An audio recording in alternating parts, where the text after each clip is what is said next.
Now we could talk about how to attain sweetness in ibadah.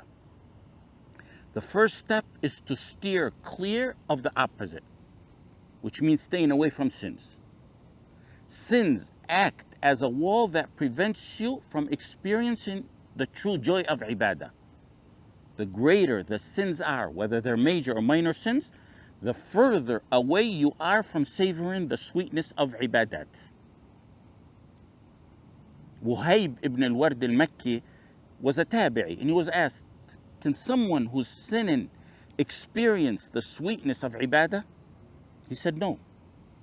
He said merely thinking about sinning will cost one the sweetness in his ibadah. Keep in mind, sweetness in your ibadah is something you should experience in this dunya. Inna al-abrara lafi na'im. Allah subhanahu wa ta'ala said the pious, the righteous, will be in joy and in delight. That's not limited to the akhirah. Ibn al-Qayyim rahimahullah ta'ala said, don't think inna al-abrara lafi na'im wa inna al-fujjara lafi jahim only applies to the afterlife. Meaning that joy is not only the joy and delight of the akhirah.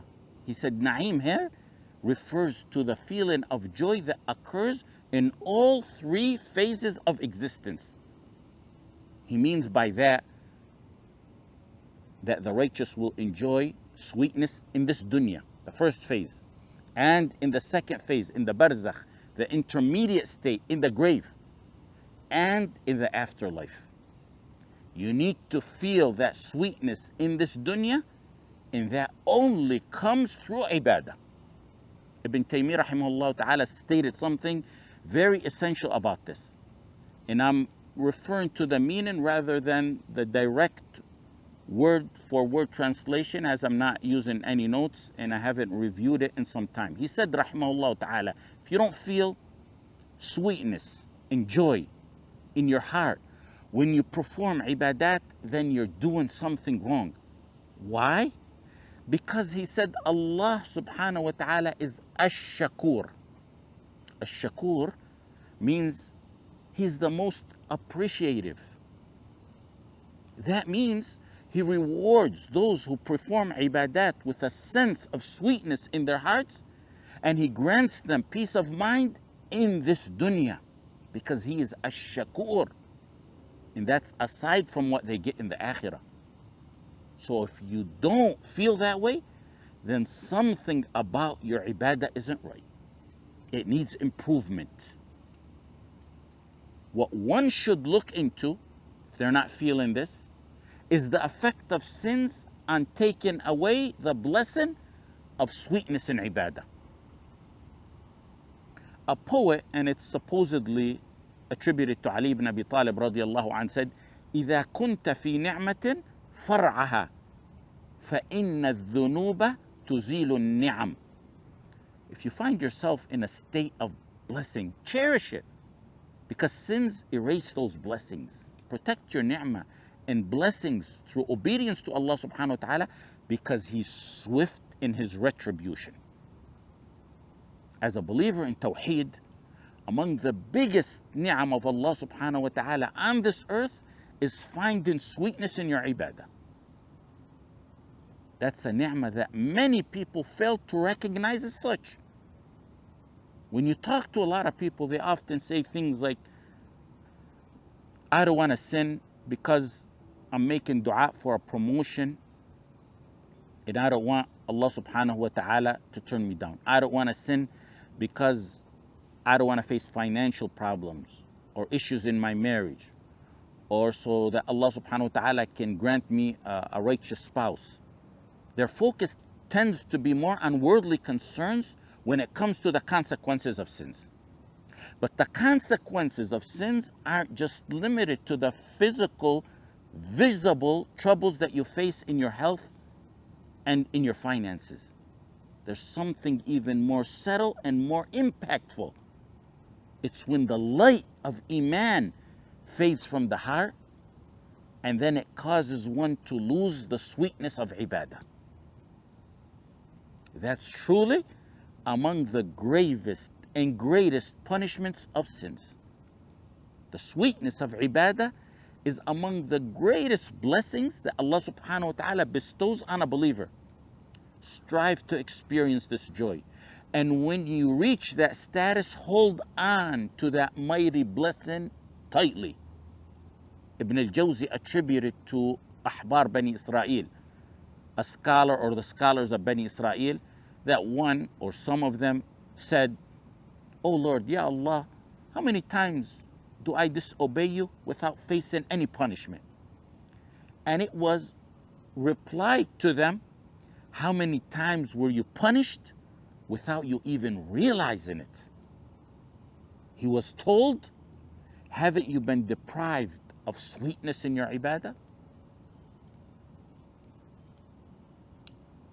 That's something overlooked by many. The price of glancing at haram or casually saying a few words of haram can lead to losing the sweetness in one's ibadah. Sins take out the blessing of the sweetness of ibadah and wipe it out. The Salaf had a different perspective than we do. They believed that one of the worst consequences of sinning was losing out on the sweetness of ibadah. Imagine this. It's Maghrib. During Ramadan, it's Maghrib and you're super hungry. And a mouth-watering meal is placed right in front of you. But when you take a bite, it has no flavor to it. That's what it feels like to do ibadat without any sweetness. To help you avoid sins, remember how ugly it is to sin, and always remember the negative consequences that they bring. One who sins and is persistent in his sins trades the sweetness and security and comfort that comes along with ibadah for the discomfort of sins and the fear and harm that come along with sins. Which sane person exchanges comfort, security, and sweetness for fear and harm? You won't experience the sweetness of ibadah until you create a barrier between yourself and sins. Yahya ibn Mu'adh said the heart cannot experience the sweetness of ibadah when it's burdened with sins. Sins eradicate the sweetness of ibadah. This entire point and its solution can be summarized by a statement from Ibn Taymiyyah rahimahullah ta'ala. Ibn Taymiyyah rahimahullah ta'ala said, if a person feels like their heart isn't enjoying the sweetness of ibadah, they should concentrate on repenting and asking Allah subhanahu wa ta'ala for forgiveness. Also, to experience the true sweetness of ibadah, it's important to engage in many various additional acts of ibadah. You can switch the ibadat up with various types of ibadat to keep ibadah interesting so you stay motivated and engaged. Sometimes, for example, you focus on salah. Other times you focus on fasting and giving charity, making dua, seeking knowledge, spreading da'wah, teaching others to recite the Quran and reciting the Quran. The more you do of these acts, the more you'll feel the love of Allah subhanahu wa ta'ala and the sweetness of the ibadah. By proof from the hadith al-Qudsi, وَلَا يَزَالُ عَبْدِي يَتَقَرَّبُ إِلَيَّ بِالنَّوَافِلِ حَتَّى أُحِبَّهُ فإذا أحببته كنت سمعه الذي يسمع به وبصره الذي يبصر به. My servant continues to draw near to me with nawafil until I love him. What happens when Allah loves you? When I love him, I'm his hearing with which he hears, and his sight which he sees, and his hands which he strikes, and his foot which he walks. Furthermore, when he asks me, I will surely give it to him. And when he seeks refuge with me, I will grant him refuge. If you seek nearness to Allah subhanahu wa ta'ala through nawafil, Allah subhanahu wa ta'ala says, حتى أحبه. He will love you. When Allah loves you, He will bring you near to Him. When you are near to Him, you will most definitely taste the ultimate sweetness in your ibadah. Another point is, while you do any of the ibadat, it's essential to consistently reflect upon and renew your niyyah in order to feel their sweetness. Failing to engage with the essence of ibadah may result in the ibadah becoming a mere habitual practice. A ibadah like salah involves words and actions, and it also has a deeper spiritual essence. Some perform salah by reciting the memorized verses and phrases, as well as performing the associated movements, without genuinely contemplating the significance of their words or reflecting on the essence of the ibadah itself. When this occurs, ibadat like salah won't really impact that individual. They'll exit their salah and siyam in the same state that they entered. Why? Ibadat are done many times a day. Some are done tens or hundreds of times a day. And it's common for them to devolve into mere routines if the intention is not refreshed. When this occurs, the sweetness and joy and spiritual fulfillment derived from these ibadat will be lost. Don't turn your ibadat into routines and habits. Rather, turn your habits into ibadat with the right niyyah. Many habits turn into an act of ibadah just by having the right niyyah. Don't let the opposite happen. And while you do all this that we talk about, be mindful of dua. Ask Allah subhanahu wa ta'ala to bless you with joy in your ibadah. A believer is powerless in this matter and in everything else unless Allah subhanahu wa ta'ala grants him strength. Also, in order to taste the sweetness of ibadah, you need to make the purpose of your existence on this earth your number one concern. Ibadah must be your number one concern on this earth. وَمَا خَلَقْتُ الْجِنَّ وَالْإِنسَ إِلَّا لِيَعْبُدُونَ. A wise individual was once asked, do dunya distractions and thoughts ever come to you while you're in salah? And that person said, is there really anything more important to think about than salah? There's no matter greater than salah. Therefore, how can one contemplate on anything else while he's in salah? Your worries are as big as your concerns. Focus on making ibadah your top priority and your top concern, and you'll attain sweetness in ibadah. If you have a hobby that you really enjoy and you make it your top concern, then there's a chance to participate and get involved in that hobby. You'll be very excited and very happy to take part in it, especially when you're thinking about the rewards and medals that you may earn. By making ibadah your concern, you will find joy in it, in this dunya, while at the same time accumulating ajr with Allah subhanahu wa ta'ala. To make ibadah your greatest concern, you need proper tawakkul on Allah subhanahu wa ta'ala. Tawakkul on Allah subhanahu wa ta'ala has a strong connection with attaining sweetness in ibadah.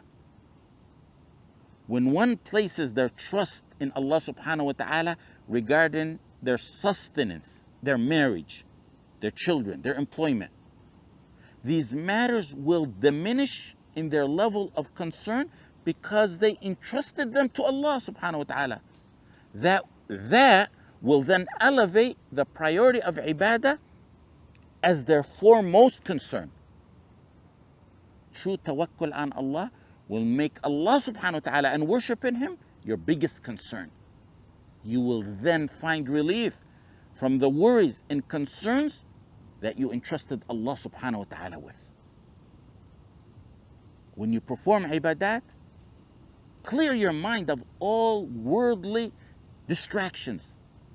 When it's time for salah or you want to recite Quran, set aside your worries and concentrate fully on this sacred moment of ibadah.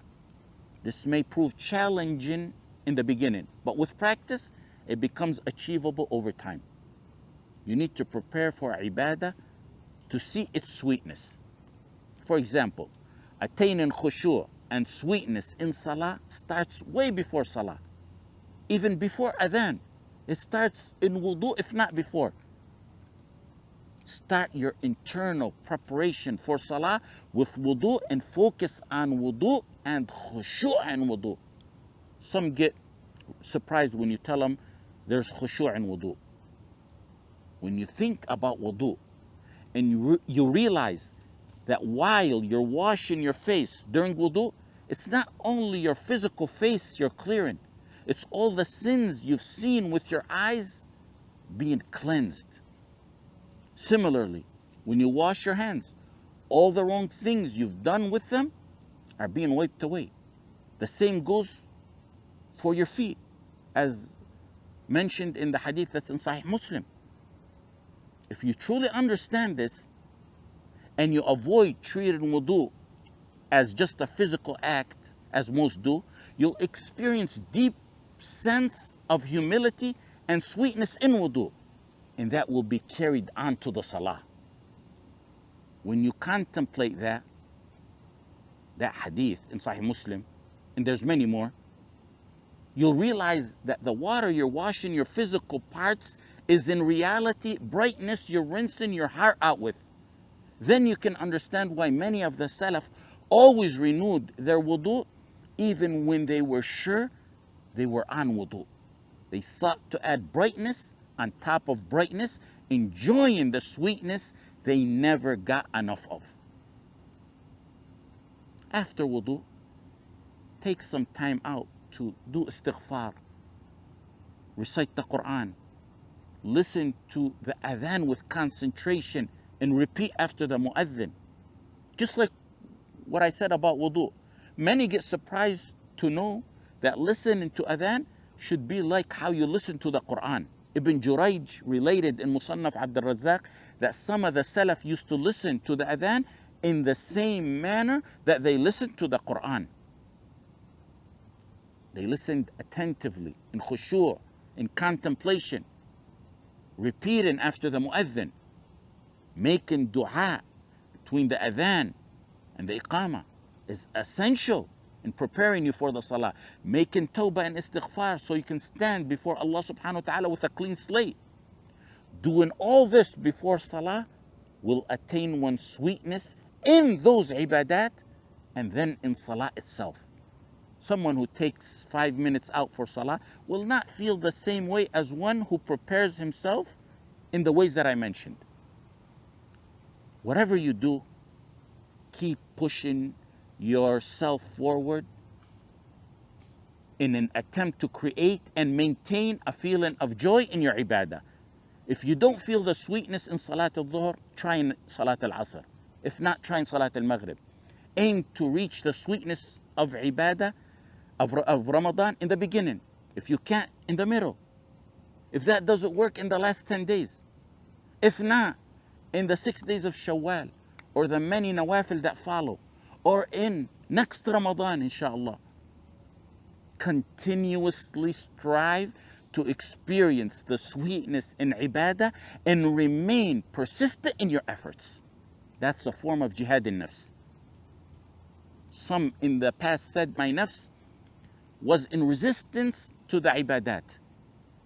Ultimately, I triumphed in guiding my nafs to Allah subhanahu wa ta'ala, and my nafs began to rejoice at ibadat. Keep working hard to experience the joy of ibadah through these methods. It takes effort and sacrifice, but your effort will not go in vain and it will not last forever. Because when Allah subhanahu wa ta'ala sees the servant striving with sincerity, He will help them achieve the level of iman that they seek. He will reward them for their hard work with sweetness in ibadah that surpasses any pain that they endured while they were trying to attain it. We'll stop here. وصلى الله على سيدنا محمد وعلى آله وصحبه وسلم.